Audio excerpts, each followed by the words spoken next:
अरे भाई, तुम कौन हो और इस सुनसान जंगल में क्यों बैठे हो? मैं सीतापुर गांव का रहने वाला हूँ और मेरा नाम रामू है। मैं एक बहुत ही गरीब आदमी हूँ। आज सुबह ही मेरी पत्नी ने मुझसे झगड़ा किया और मुझे खरी खोटी सुनाकर घर से निकाल दिया। उसने मुझसे कहा है कि मैं जाकर बहुत सारा धन कमा कर लाऊं।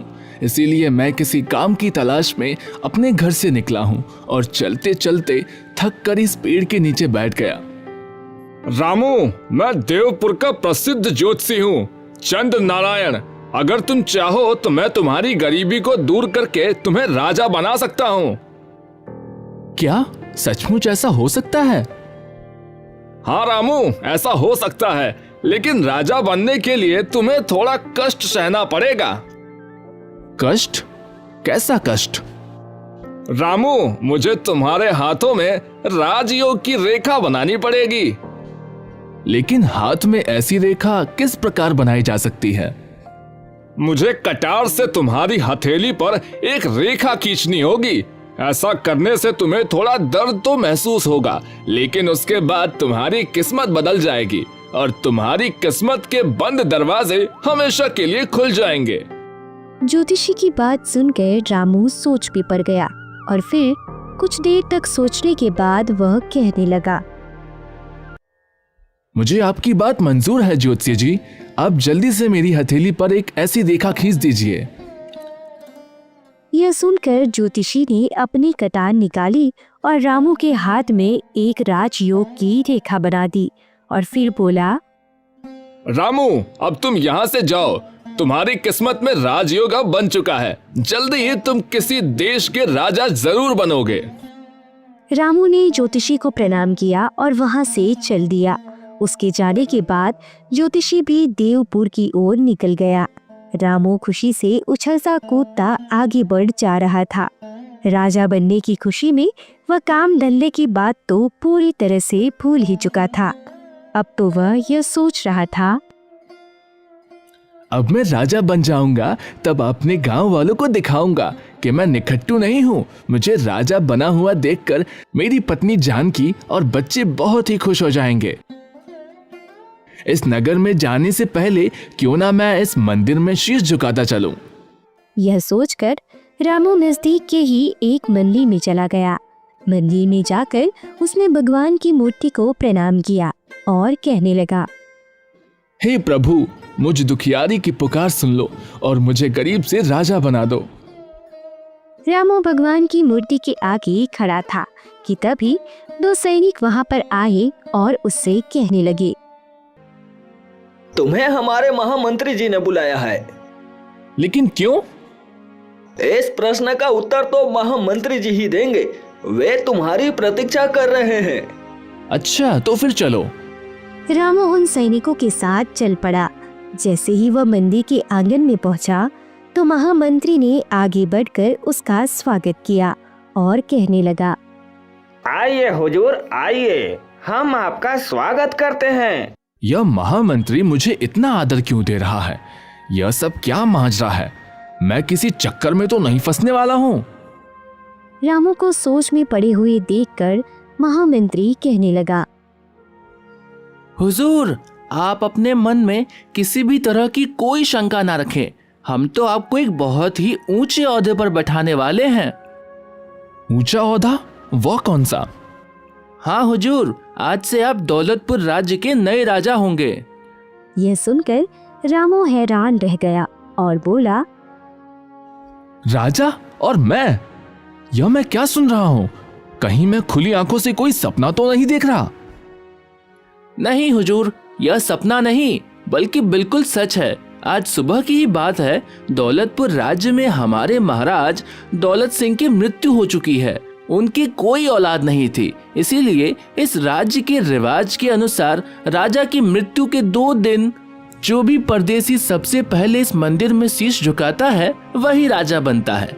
और आप पहले परदेसी हैं जिसने हमारी इस प्रथा को पूरा किया है, इसलिए आज से आप हमारे राजा हैं।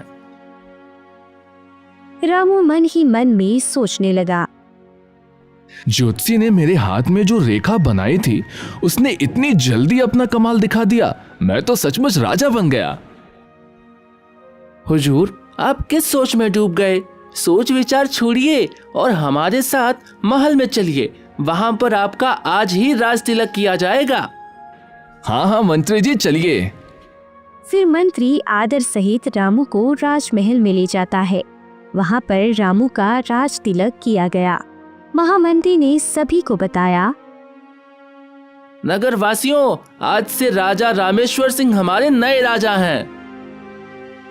भाग्य बदलते ही रामू अब राजा बन चुका था। साथ ही साथ वह रामू से अब रामेश्वर से हो गया था। जब काफी देर हो गई और रामू अपने घर वापस नहीं लौटा तो जानकी परेशान हो उठी। हे भगवान, अब मैं उन्हें कहाँ पर ढूंढूं? सारे गांव वालों से उनके बारे में पूछताछ तो कर चुकी हूँ, पर उनका कोई पता नहीं चल रहा। गांव वालों का कहना है कि उन्हें दोपहर को गांव से बाहर जाते देखा था। हे भगवान, वो कहाँ गए होंगे? वो ठीक तो होंगे ना? मुझे उनकी बहुत चिंता हो रही है। उधर दूसरी तरफ रामू, जो राजा बन चुका था, वह सोच रहा था, भगवान, जैसे मेरे दिन फिरे हैं वैसे सबके दिन फिरे। अब तो मैं इस राज्य का राजा बनकर यहाँ पर राज करूंगा और अपने गांव कभी वापस नहीं जाऊंगा। कल ही मैं सैनिकों को भेजकर जानकी और बच्चों को भी यहाँ बुलवा लूंगा। वो तीनों मुझे राजा बना हुआ देखकर बहुत खुश हो जाएंगे। अगर जानकी और बच्चों को बुलवा लूंगा तो उन्हें देखकर यहाँ के लोगों को मालूम पड़ जाएगा कि मैं असल में बहुत ही गरीब परिवार से हूँ। नहीं, मैं उन्हें यहाँ पर नहीं बुलवाऊंगा और अपना पता भी उन्हें नहीं दूंगा।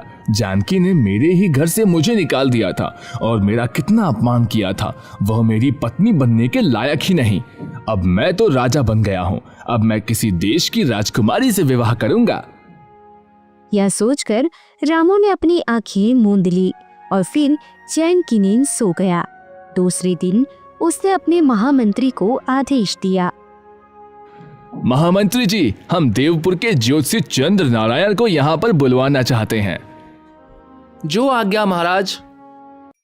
प्रधानमंत्री ने तुरंत ही एक सैनिक को आदेश दिया कि वह देवपुर के लिए रवाना हो जाए। ज्योतिष चंद्र नारायण को यहाँ पर बुला कर ले आए। वह सैनिक देवपुर पहुंचकर ज्योतिष चंद्र नारायण को मिला और कहने लगा, ज्योतिषी, आपको दौलतपुर के राजा रामेश्वर सिंह ने बुलवाया है। मुझे आदेश दिया है कि मैं आपको अपने साथ लेकर दौलतपुर वापस आऊं। दौलतपुर के राजा ने मुझे याद किया है, लेकिन मैं तो उन्हें जानता तक नहीं। फिर उन्होंने मुझे क्यों बुलवाया है? कहीं ऐसा तो नहीं कि मेरी ज्योतिष विद्या की कृति उन तक भी पहुंच गई है और वह अपना हाथ दिखाकर अपना भविष्य जानना चाहते हो? चंद्र नारायण, यह मौका हाथ से निकल न जाए और तुझे इसे खुशी से स्वीकार कर लेना चाहिए। यह सोचकर वह कहने लगा, ठीक है, मैं अभी तुम्हारे साथ चलने को तैयार हूं। अरे रामू, तू? धीरे बोलिए ज्योतिषी जी, अब मैं रामू नहीं बल्कि राजा रामेश्वर सिंह हूँ। तुम इतनी जल्दी राजा बन जाओगे? यह तो कभी मैंने सपने में भी नहीं सोचा था। ज्योतिषी जी, यह तो सब आपकी कृपा का फल है। अगर आपने मेरे हाथों में कटार से वह रेखा नहीं बनाई होती तो आज मेरा भाग्य नहीं बदलता। चंद्र नारायण जी, आपके कारण ही मैं राजा बना हूँ। इसीलिए मैं इनाम के तौर पर आपको हीरे जवाहरातों से लदे हुए 5 हाथी देना चाहता हूँ और इसके साथ ही 10,000 सोने की अशर्फियाँ आपको इनाम में देने की घोषणा करता हूँ। इनाम की बात सुनकर ज्योतिषी बहुत ही खुश हो गया और कहने लगा, धन्यवाद महाराज, मैं आपकी यह भेंट स्वीकार करता हूँ। ज्योतिषी जी, आप समय समय पर हमसे मिलते आते रहिएगा। आपसे मिलकर हमें बहुत खुशी होगी। जैसी आपकी आज्ञा महाराज। ज्योतिषी इनाम लेकर वापस अपने नगर लौट गया। ज्योतिषी के जाने के बाद रामू मन ही मन सोचने लगा, अब मैं इस देश का राजा बन गया हूँ, इसीलिए मुझे कोई ऐसा कार्य करना चाहिए जिससे दौलतपुर की सारी प्रजा पर मेरी धाक जम जाए। क्यों ना मैं पड़ोसी राजा पर आक्रमण करके उससे हरा दूं और उसके राज्य को अपने राज्य में मिला लूं। ऐसा करने से मेरा राज्य और भी बड़ा हो जाएगा, लोग मेरी और भी वाहवाही करेंगे। यह विचार करके उसने महामंत्री को अपने पास बुलाया और कहने लगा, महामंत्री जी, हमारे राज्य का सबसे नजदीकी पड़ोसी राज्य कौन सा है और वहाँ का राजा कौन है? महाराज, हमारे राज्य की सीमा से लगा हुआ सबसे नजदीक का राज्य विजयपुर है और वहाँ पर राजा सुदर्शन का राज है। महामंत्री जी, सेना को तुरंत युद्ध पर जाने का आदेश दीजिए। हम आज ही युद्ध के लिए कुछ करेंगे। युद्ध? महाराज, आप किससे युद्ध करना चाहते हैं? हमारी तो किसी राजा के साथ कोई दुश्मनी भी नहीं है। राजा सुदर्शन के साथ तो हमारे दोस्ताना संबंध हैं। आपसे पहले वाले महाराज दौलत सिंह की तो उनसे बहुत अच्छी दोस्ती थी। यह सुनकर रामू भड़क उठा और कहने लगा, महामंत्री जी, मैंने आपको यहाँ इसलिए नहीं बुलवाया कि आप हमें उपदेश दें। राजा आप हैं या हम?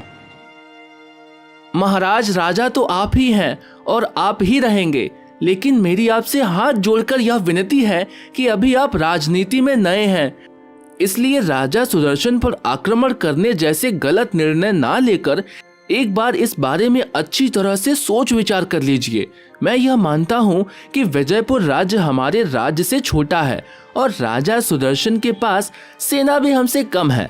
आक्रमण करने पर उसकी हार और हमारी जीत बिल्कुल पक्की है, लेकिन बिना किसी कारण के राजा सुदर्शन पर आक्रमण करना समझदारी की बात नहीं होगी। बस बस मंत्री जी, बहुत हो चुका आपका अपना भाषण, बंद कीजिए। हम राजा हैं और राजा एक बार जो फैसला करता है वह उसे कभी नहीं बदलता। युद्ध तो अब होकर रहेगा। जाइए, अब जाकर तुरंत ही सेना को युद्ध पर जाने के लिए तैयार रहने का आदेश दीजिए। जैसी आपकी इच्छा महाराज। आपको समझाना मेरा फर्ज था और मैंने अपना कार्य पूरा किया है। मैं अभी जाकर सेनापति जी को आपका आदेश सुना देता हूँ।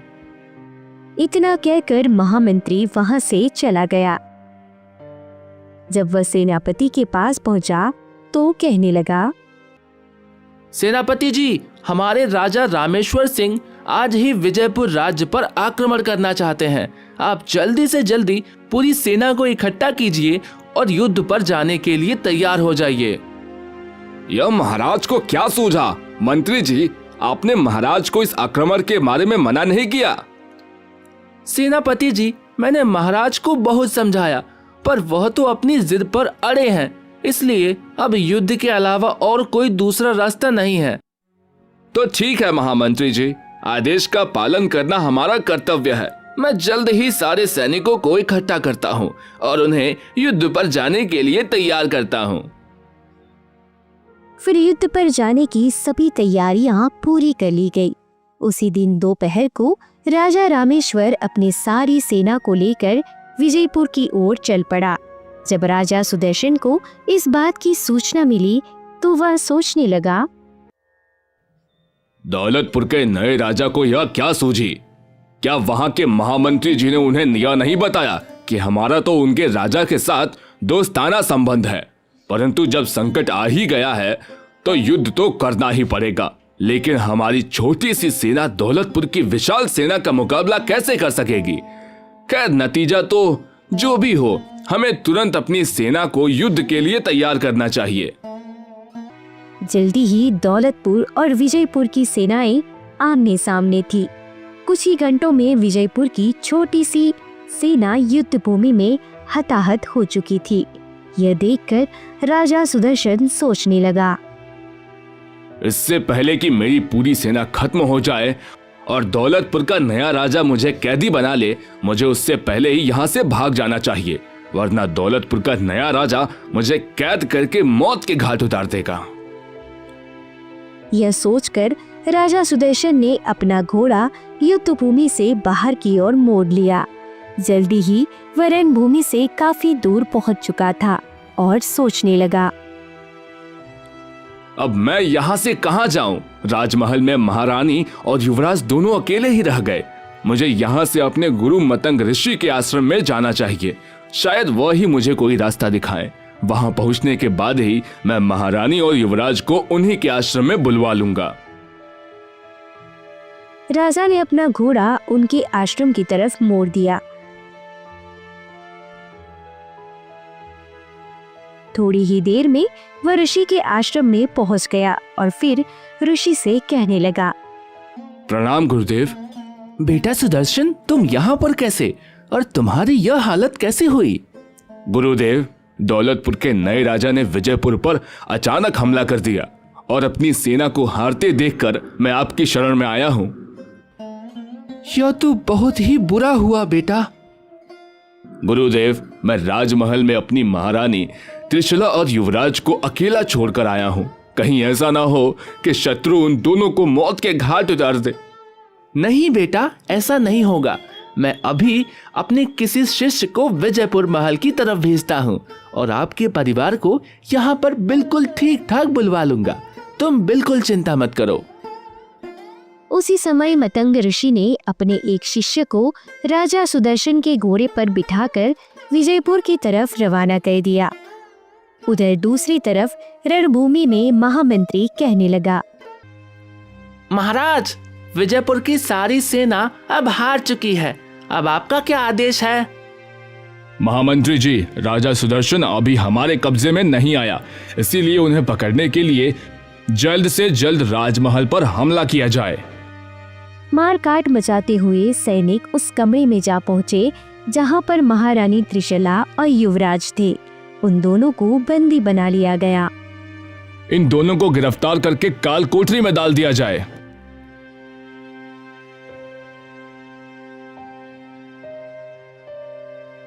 महामंत्री जी, राजा सुदर्शन नहीं मिले तो क्या हुआ?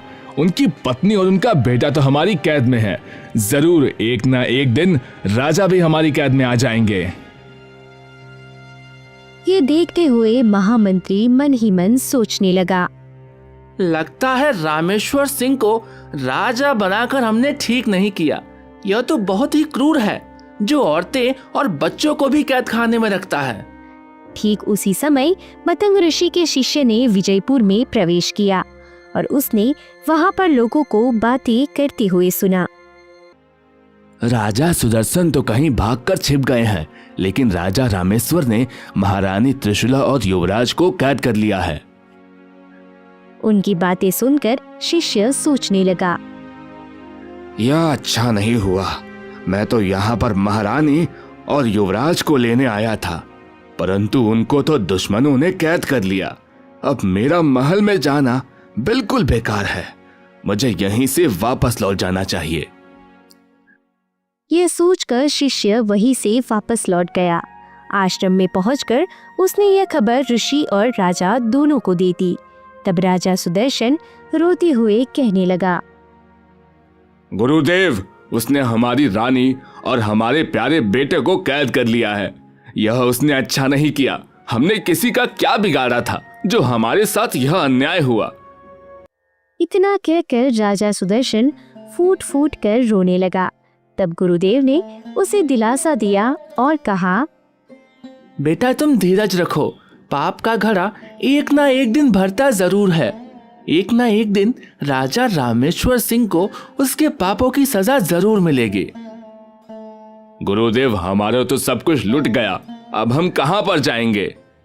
बेटा, तुम्हें कहीं जाने की कोई जरूरत नहीं। अब तुम यहीं पर हमारे आश्रम में रहोगे। मैं तुमसे वादा करता हूँ, किसी भी तरह से तुम्हें तुम्हारी रानी और बेटे को वापस दिलवाऊंगा। जैसी आपकी आज्ञा गुरुदेव। दूसरी तरफ राजा रामेश्वर ने विजयपुर में यह घोषणा की, विजयपुर के वासियों, आज से विजयपुर राज्य हमारे अधीन रहेगा। आज से इस राज्य पर मेरा ही हुक्म चलेगा। विजयपुर में यह घोषणा करते ही राजा रामेश्वर दौलतपुर वापस लौट आया। धीरे धीरे इस घटना को बीते हुए 5 दिन हो चुके थे। 5वें दिन महामंत्री राजा से कहने लगे, हुजूर, हमारे यहाँ पर रिवाज है कि जब भी इस देश का कोई नया राजा बनता है तो वह सबसे पहले जंगल में शिकार करने के लिए जाता है और इस शिकार पर राजा को बिल्कुल अकेले ही जाना होता है। महामंत्री जी, अगर ऐसी बात थी तो आपने पहले मुझे क्यों नहीं बताया? राजा बनते ही मैं सबसे पहले वही काम करता। महाराज, आपने इस बात को बताने का मौका ही कहाँ दिया। आप तो राजा बनते ही विजयपुर पर हमला करने चल दिए थे। खैर कोई बात नहीं महामंत्री जी, तब न सही तो हम अब शिकार के लिए जंगल में चले जाते हैं। रामू उसी समय घोड़े पर सवार होकर शिकार करने के लिए जंगल की तरफ चला गया। उधर दूसरी तरफ राजा सुदर्शन अपने गुरुदेव की कुटिया में रह रहा था। गुरुदेव ने राजा से कहा, राजन, मैंने अपने योग बल से यह पता कर लिया है कि तुम्हारा शत्रु राजा रामेश्वर सिंह आज इस वन में शिकार करने के लिए आने वाला है।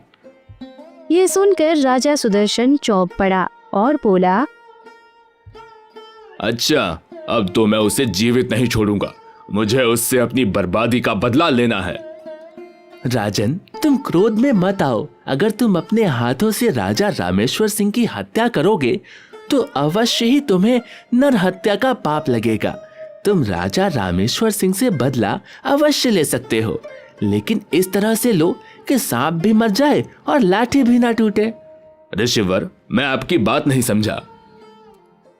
राजन, मैं जो तुमसे कहता हूँ उसे ध्यान से सुनो। राजा रामेश्वर एक हिरन का पीछा करते हुए हमारी कुटिया तक आएगा और वह जब यहाँ पर पहुँचेगा ठीक उसी समय तुम्हें रामेश्वर सिंह से मिलना है। इस प्रकार गुरुदेव राजा सुदर्शन को अपनी योजना समझाने लगे। पूरी योजना सुनने के बाद राजा ने कहा, गुरुदेव, आपकी योजना तो बहुत ही अच्छी है। इस योजना का प्रयोग करके मैं बिना मतलब के रक्तपात से भी बच जाऊंगा। अब मैं आपके कहने के अनुसार ही चलूंगा गुरुदेव। तो जाओ, बाहर जाकर रामेश्वर सिंह के आने की प्रतीक्षा करो। जब राजा रामेश्वर वन में पहुंचा तो वह सोचने लगा, रामू, तूने अपनी पूरी जिंदगी में कभी चींटी तक नहीं मारी और अब भयंकर जानवरों का शिकार करने निकला है। तुझे ना तो तीर चलाना आता है और ना ही निशाना लगाना। ऐसी हालत में तू शिकार कैसे करेगा? यह सोचते सोचते वह जंगल में आगे बढ़ता जा रहा था कि तभी उसे एक हिरन दिखाई दिया। रामू ने तुरंत अपना घोड़ा उस हिरन के पीछे लगा दिया। वह हिरन दौड़ता हुआ मतंग ऋषि के आश्रम के नजदीक पहुंच गया और फिर अचानक छाइयों में गायब हो गया। रामू सोचने लगा, अरे, यह हिरन कहाँ गायब हो गया? पास ही में एक साधु के वेश में खड़ा राजा सुदर्शन सोचने लगा, हिरण का पीछा करते हुए रामेश्वर सिंह आश्रम के नजदीक आ पहुंचा है। अब मुझे इसके पास चलना चाहिए। वह तुरंत ही रामू के पास पहुंचा और कहने लगा, राजन, लगता है आप जंगल में रास्ता भटक गए हैं। ऋषिवर, मैं एक हिरण का पीछा करते करते यहाँ तक पहुँच गया हूँ, परंतु यहाँ पर आकर वह हिरण ना जाने कहाँ गायब हो गया। वह हिरण यहीं कहीं छुप गया होगा। अब आप यहाँ तक आ ही गए हैं तो आइए, थोड़ी देर मेरी कुटिया में आराम कर लीजिए। ऋषिवर, सचमुच घोड़ा दौड़ा दौड़ा कर मैं बहुत ही थक गया हूँ। रामू को साथ लेकर राजा सुदर्शन जब अपने आश्रम में पहुंचे तो उसे खाने के लिए कुछ फल दिए गए। फल खाने के बाद वह थोड़ी देर कुटिया में लेट गया। थकान के कारण लेटते ही उसे नींद आ गई। जब उसकी आँख खुली तो अंधेरा हो चुका था। राजा सुदर्शन, जो कि साधु के भेष में थे, वह कहने लगे, राजन, वन में अंधेरा छा गया है, इसीलिए आज की रात आप यहीं पर रुक जाइए और सुबह होने पर ही यहाँ से जाइएगा। यह ऋषि महाराज ठीक कहते हैं। रात के अंधेरे में यहाँ से जाऊंगा तो कोई ना कोई जंगली जानवर मुझ पर हमला कर सकता है।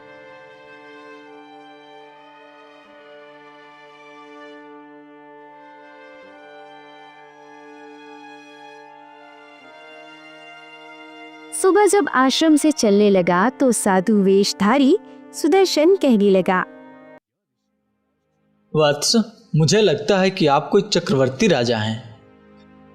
रामू अपनी सच्चाई छुपाना चाहता था और वह बोला, मैं दौलतपुर के राजा रामेश्वर सिंह का महामंत्री हूँ ऋषिवर। ये सुनकर सुदर्शन मन ही मन सोचने लगा, यह सफेद झूठ बोलता है, जैसे मैं इसे पहचानता ही नहीं। ऋषि महाराज, इस सुनसान वन में आप जैसे तपस्वी संत से भेंट हो गई, यह तो मैंने कभी सोचा भी नहीं था। आप मुझे अपना परिचय दीजिए कि आप कौन हैं। भाई, हमारा क्या परिचय, हम तो सन्यासी ठहरे। ऋषि की विनम्रता से रामू बहुत ही प्रभावित हुआ और कहने लगा, जो सच्चा ज्ञानी होता है वो ऐसी ही बातें करता है। आप मुझे अपना सेवक समझिए और अपना पूरा परिचय दीजिए। सुनो राजन, मैं बहुत समय से यहाँ पर इसी वन में रह रहा हूँ। मेरा नाम एकत्नु है और सृष्टि के आरंभ में मेरा जन्म हुआ था। तब से मैंने दूसरा शरीर धारण नहीं किया, इसलिए मेरा नाम एकत्नु है। ऋषिवर, आप सृष्टि के आरंभ में पैदा हुए और इतने साल बाद भी आप जीवित हैं। इसमें आश्चर्य की कोई बात नहीं है। तपस्या से सब कुछ संभव है। तपस्या से ही मैं सर्वज्ञ बन गया हूँ। चाहो तो मैं तुम्हें इस बात का प्रमाण अभी दे सकता हूँ। तुमने मेरे सामने अभी अभी झूठ बोला है। तुम राजा रामेश्वर सिंह के महामंत्री नहीं, बल्कि खुद राजा रामेश्वर सिंह हो। ऋषिवर, आप तो सचमुच अंतर्यामी हैं। राजन, मैंने तो तुम्हें शुरू में ही अपने तप के प्रभाव से तुम्हारे बारे में सब कुछ जान लिया था। मैं तुम्हें आशीर्वाद देता हूं कि तुम्हारा यश तीनों लोकों में फैले। लेकिन क्या ऋषिवर? राजन, यूं तो पृथ्वी के सभी राजा तुम्हारी दास्तां स्वीकार कर लेंगे, लेकिन अपने राज्य के सभी ब्राह्मणों से तुम्हें खतरा है। ब्राह्मणों से खतरा? वह कैसे? हाँ राजन, यदि तुम ब्राह्मणों के क्रोध से बच गए तो इस पृथ्वी पर अनंत काल तक तुम्हारा राज्य होगा। ऋषिवर, आप मुझे बताइए कि ब्राह्मणों के क्रोध से कैसे बचा जा सकता है? तुम्हें अपने राज्य के सभी ब्राह्मणों को महल में एक महाभोज पर बुलाना होगा। उन्हें भोज में जो खाना परोसा जाएगा, उस खाने को खाकर सभी ब्राह्मण सिर्फ तुम्हारा ही गुणगान करेंगे। तब तो मैं जाते ही अपने राज्य के सभी ब्राह्मणों को भोज पर बुला लूंगा। लेकिन ऋषिवर, आपको भी मेरे साथ चलना होगा। राजन, वैसे तो मैं कभी किसी महल में नहीं जाता, लेकिन तुम्हारे खातिर मैं अपनी यह प्रतिज्ञा तोड़ दूंगा। मैं दौलतपुर जाकर अपनी देखरेख में ही सभी ब्राह्मणों के लिए भोजन तैयार करवाऊंगा। यह तो और भी अच्छी बात है ऋषिवर। ठीक है, अब तुम जाओ। आज से 3 दिन के बाद हम दौलतपुर आएंगे।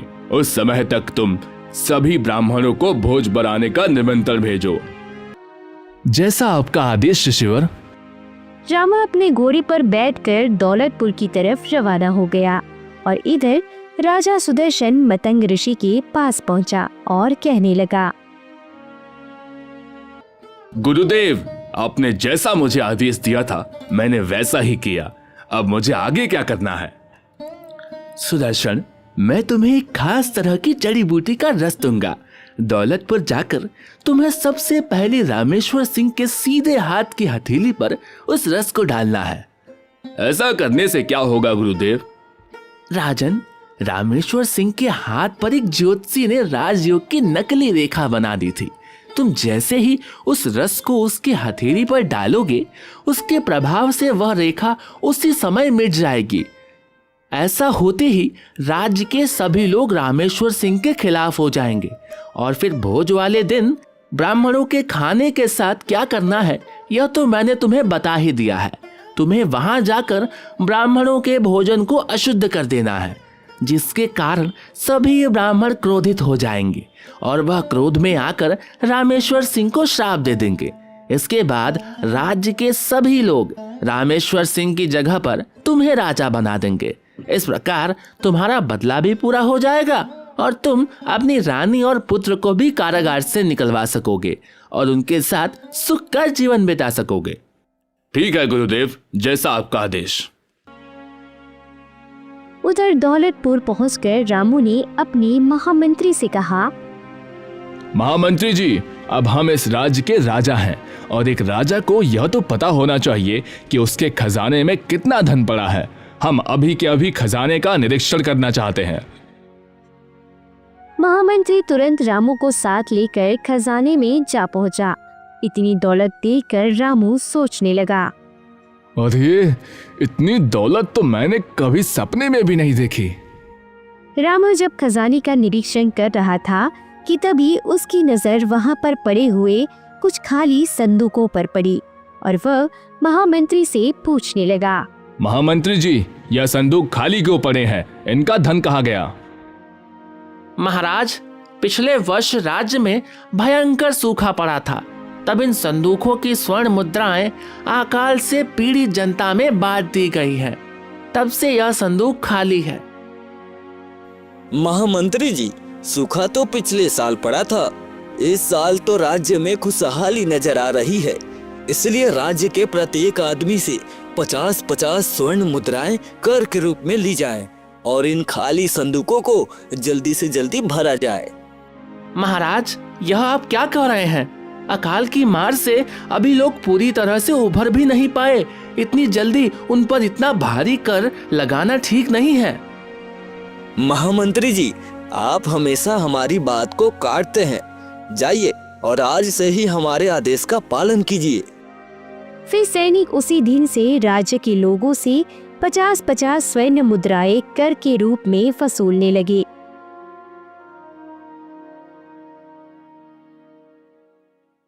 ठीक 3 दिन के बाद साधु के वेश में राजा सुदर्शन रामू के पास पहुँचे। उन्हें देखकर रामू कहने लगा। ऋषिवर, आपका स्वागत है। राजन, अपने हाथ आगे लाइए, मैं आपके हाथ अमृत से धोना चाहता हूँ। यह सुनकर रामू ने तुरंत अपने दोनों हाथ सुदर्शन के सामने कर दिए। तब सुदर्शन ने कमंडल में भरा हुआ जड़ी बूटियों का रस उसके हाथ पर डाला। उस रस के प्रभाव से रामू के हाथ में जो ज्योतिष के द्वारा खींची हुई रेखा थी वह मिट गई। तब सुदर्शन कहने लगा। महाराज, आज संध्या के समय आप सभी ब्राह्मणों को भोज के लिए बुलवा लीजिए। ठीक है ऋषिवर, मैं अभी अपने आदमियों को भेजकर ब्राह्मणों को बुलवाता हूँ। शाम के समय जब ब्राह्मणों को भोजन परोसा गया तो ब्राह्मण चिल्लाने लगे। अरे यह क्या, भोजन में मांस के टुकड़े? लेकिन यह कहाँ से आए? हमने तो सात्विक भोजन बनवाया था। राजा रामेश्वर, क्या तू भूल गया कि ब्राह्मणों को तामसी भोजन परोसना एक महापाप है? तूने भोजन में मांस के टुकड़े परोसकर हमारा घोर अपमान किया है। इसलिए हम तुझे श्राप देते हैं कि तू राजपाट छोड़कर तुरंत ही भिखारी बन जाए। ब्राह्मणों का ऐसा बोलना था कि उसी वक्त रामू एक बार फिर से गरीब आदमी बन गया। यह देखकर साधु के रूप में आया हुआ सुदर्शन कहने लगा। रामेश्वर सिंह, यह सब तेरे घमंड और तेरे पापों का फल है। तूने मेरे निर्दोष परिवार और मेरे राज्य को बहुत नुकसान पहुंचाया था। यह उसी का परिणाम है। आज मैंने अपना बदला पूरा कर लिया। यह देखकर महामंत्री सोचने लगा। इस प्रकार हमें एक बेवकूफ और घमंडी राजा से छुटकारा तो मिल गया। रामू राजमहल से बाहर निकला और सोचने लगा। हाय मेरे भाग्य, तूने मेरे साथ कैसा मजाक किया। पहले तो राजा बनाया और फिर कुछ दिनों के बाद वापस। तभी रामू के सामने एक देवदूत प्रकट हुआ। आप कौन हैं? मैं वही हूँ जिसे अभी कुछ देर पहले तुम कोस रहे थे, यानी मैं तुम्हारा भाग्य हूँ। क्या आप बताएंगे कि आपने मेरे साथ घटिया मजाक क्यों किया? मजाक मैंने नहीं, बल्कि ज्योतिषी चंद्र नारायण ने तुम्हारे साथ किया था। उसने जबरदस्ती एक नकली भाग्य रेखा तुम्हारे हाथ पर बनाई, जिससे तुम राजा बन गए, जबकि तुम्हारे भाग्य का फैसला तो मैं करता हूँ। जब तुम्हारे भाग्य में राजा बनना था ही नहीं, तो भला ज्योतिषी तुम्हारा भाग्य कैसे बदल सकता है? यह सुनकर रामू का चेहरा उतर गया और फिर भाग्य देवता और रामू दोनों देवपुर के ज्योतिष चंद्र नारायण के पास चल पड़े। ज्योतिषी ने जब रामू को देखा तो कहने लगा। अरे राजा रामेश्वर सिंह, आप इस हालत में? यह सुनकर भाग्य देवता कहने लगा। चंद्र नारायण, तुमने देखा, रामू पूरे 1 महीने तक भी राजा बनकर नहीं रह पाया। लेकिन यह कैसे हुआ? मैंने तो इसके हाथ में राजयोग की रेखा बनाई थी। जिस प्रकार तुमने रेखा बनाई थी उसी प्रकार वह रेखा मिट भी गई। भाग्य देवता, मैंने आपके फैसले को बदलने की कोशिश की, लेकिन मैं असफल रहा। मुझे माफ कर दीजिए। चंद्र नारायण, तुम एक ज्ञानी आदमी हो। याद रहे कि फिर कभी अपनी विद्या का गलत इस्तेमाल मत करना। रामू, अब तुम यहाँ से अपने घर वापस लौट जाओ। तुम्हारी पत्नी और बच्चे तुम्हारा इंतजार कर रहे हैं। जाओ, मेहनत करो और अपने परिवार का पालन पोषण करो। बस यही तुम्हारे भाग्य में लिखा है। भाग्य देवता वहां से अदृश्य हो गए और फिर रामू अपने घर की तरफ चल पड़ा।